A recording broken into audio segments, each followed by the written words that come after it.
Découvrez dans cette vidéo comment utiliser Capture One sur deux écrans.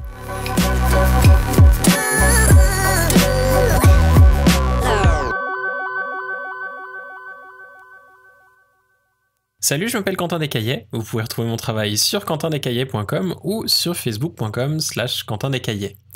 Dans cette nouvelle vidéo, je voulais vous montrer quelque chose qui a été demandé à plusieurs reprises lors des webinaires réalisés pour Phase One à propos de Capture One, et c'était comment employer Capture One sur deux écrans. Effectivement, il y a d'autres logiciels qui proposent des options peut-être un petit peu plus claires que Capture One. Je voyais que moi-même je l'ai un petit peu cherché les premières fois que j'ai voulu l'employer, et en fait du moment où on l'a trouvé, elle paraît plutôt logique. Le logiciel en soi-même, il n'y a pas vraiment de restriction pour le passer sur un écran ou sur l'autre. Actuellement, je suis sur mon MacBook Pro et je peux passer la fenêtre d'un écran à l'autre. Vous voyez simplement qu'elle disparaît parce que le deuxième écran n'est pas enregistré, mais la possibilité de passer la fenêtre d'un écran à l'autre est bien là.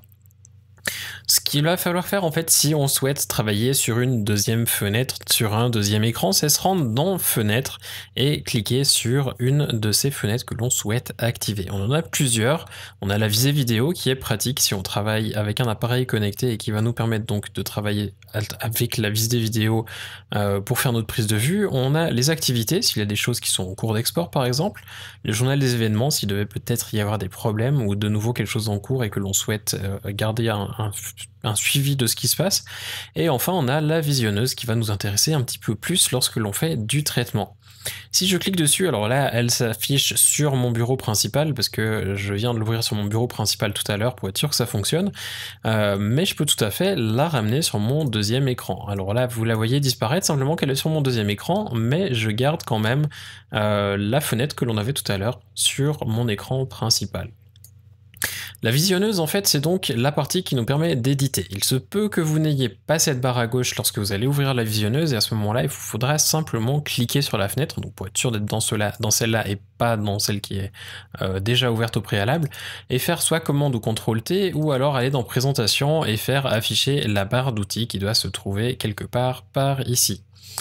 Et enfin, vous allez pouvoir donc accéder aux différents outils qui sont disponibles pour vous pour faire les ajustements d'exposition, de couleurs, de recadrage, etc. Et vous pouvez bien entendu rajouter des outils s'il devait en manquer par rapport à ce que vous avez besoin de pouvoir faire. Et ainsi, vous allez pouvoir travailler donc avec une fenêtre où l'image s'affiche en grand, avec les outils à côté pour pouvoir faire le développement, et bien entendu que sur l'autre, si vous souhaitez ne pas afficher la visionneuse, vous pouvez afficher uniquement les miniatures dans la taille que vous souhaitez afin de pouvoir naviguer assez rapidement d'une image à l'autre, tout en conservant la possibilité d'éditer, tout en étant dans une fenêtre grande ouverte qui serait donc l'autre.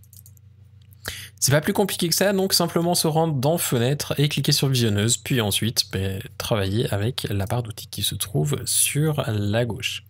J'espère que ça vous aura aidé. Si vous devez avoir des questions à propos du travail sur deux écrans dans Capture One ou même dans Photoshop, n'hésitez pas à laisser des questions en dessous, je tâcherai d'y répondre soit par écrit, soit au travers d'une prochaine vidéo.